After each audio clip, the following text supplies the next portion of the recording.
Bonjour Team KM, j'espère que vous allez bien. Donc on n'a même pas eu le temps de se consacrer à 100% à la CAN qui approche que nous voilà à regarder les tirages au sort pour la Coupe du Monde 2026. Donc vraiment cette cérémonie a vraiment choqué plusieurs, surtout avec les différents tirages qu'on a pu voir. Certes, c'est une nouvelle version de la Coupe du Monde avec 48 équipes, mais on peut vraiment voir qu'il y a quand même beaucoup de belles choses, surtout dans les groupes, plusieurs gros matchs dans plusieurs groupes, et surtout que vraiment je trouve que tous les groupes sont assez homogènes.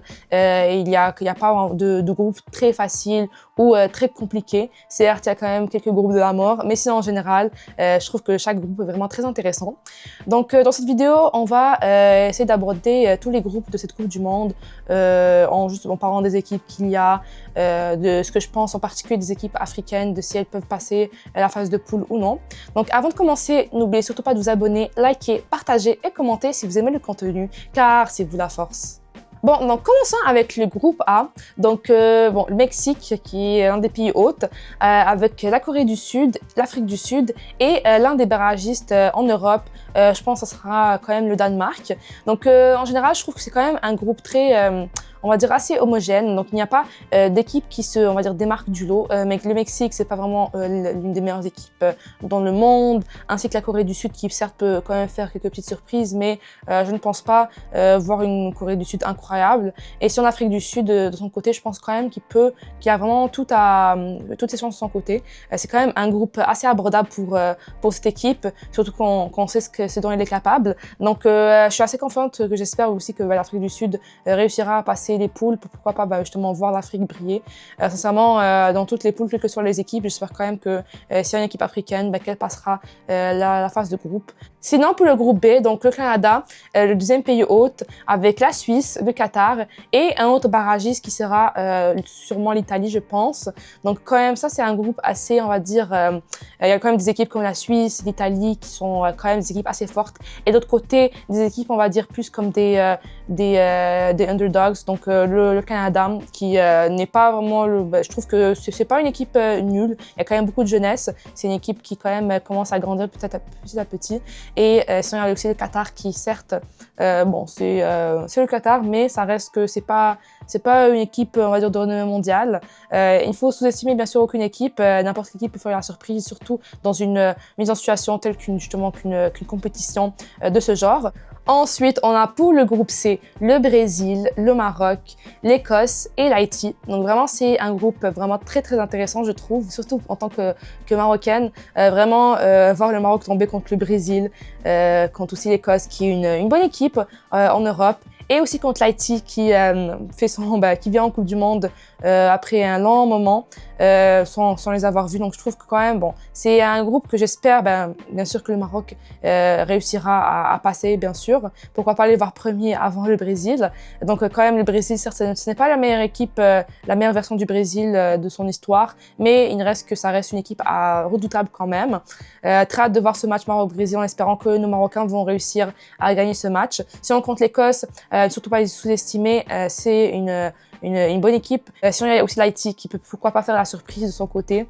Je sais qu'il y a quand même beaucoup de supporters de leur côté et sûrement plusieurs feront peut-être le déplacement vu que c'est quand même à proximité. Donc en général, je trouve que c'est un groupe assez abordable pour le Maroc, à part le Brésil qui peut quand même peut-être faire mal. L'Écosse, d'autre côté, c'est quand même abordable pour le Maroc et l'Haïti aussi. Ensuite, pour le groupe D, donc on a les États-Unis, le troisième et dernier pays hôte pour cette Coupe du Monde.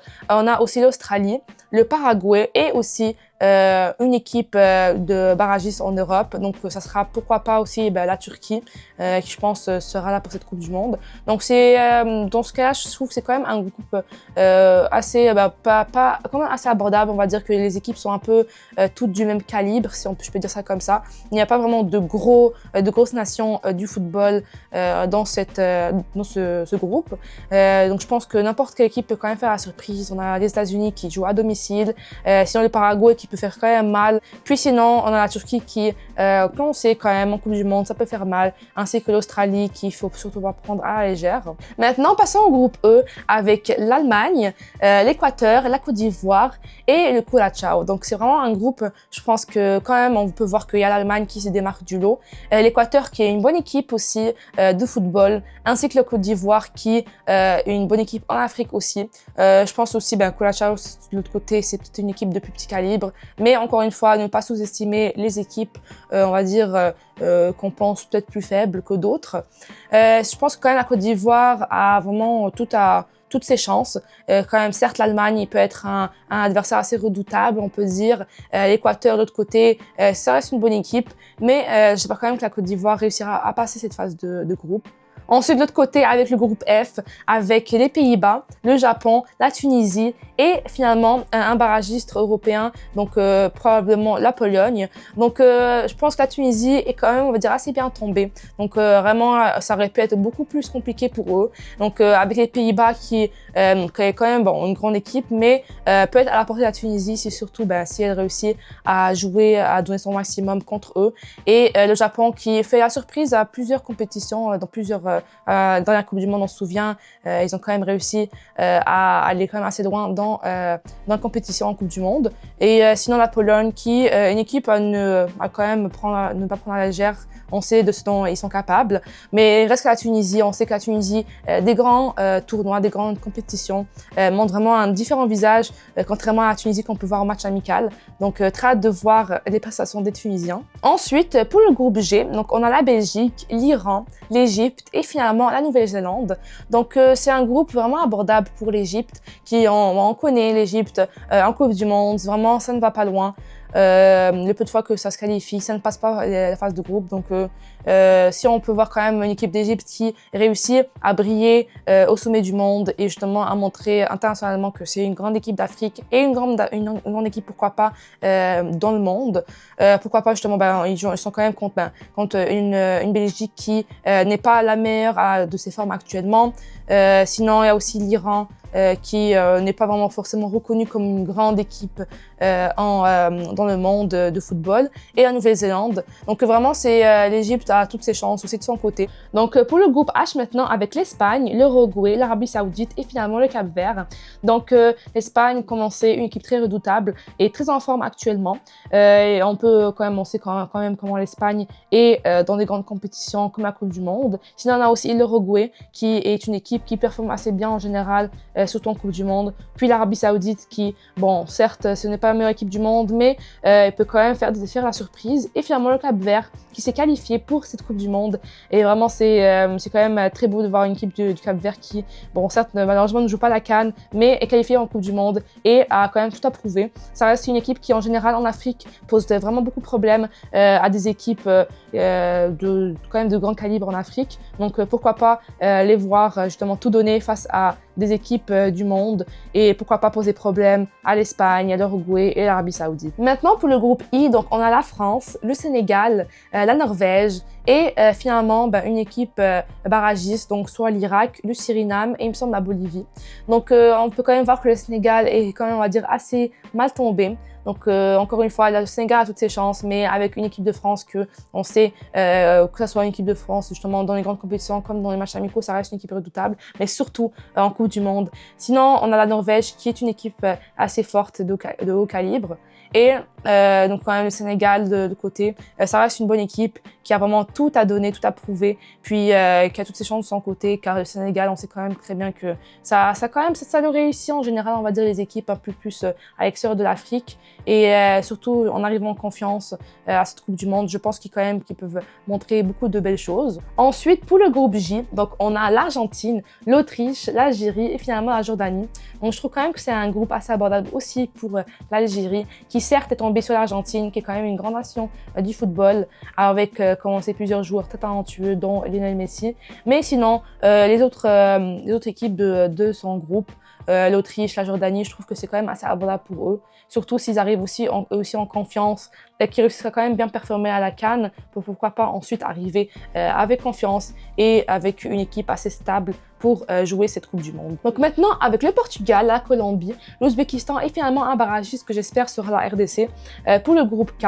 Donc c'est quand même un groupe assez abordable selon moi pour la RDC. Donc certes, on a le Portugal, la Colombie qui sont des équipes quand même assez redoutables, qui peuvent faire peur indirectement, mais je pense que quand même la RDC, si elle donne tout et surtout si elle performe, elle peut quand même réussir à poser problème à des équipes comme celle-ci. Et si on a l'Ouzbékistan qui est quand même assez à la portée de la RDC si vraiment elle prend la compétition au sérieux. Et finalement, on termine avec l'Angleterre, la Croatie, le Panama et le Ghana pour le dernier groupe, le groupe L. Donc ça reste aussi vraiment un groupe assez relevé, je trouve, surtout avec l'Angleterre et la Croatie qui sont quand même deux équipes de renommée mondiale. La Croatie qui vraiment, à chaque Coupe du Monde, performe très bien et malgré qu'on peut dire qu'ils ont une équipe assez vieillissante, il ne reste qu'ils ont des joueurs qui vraiment donnent tout sur le terrain et réussissent à se rendre quand même assez loin dans la compétition.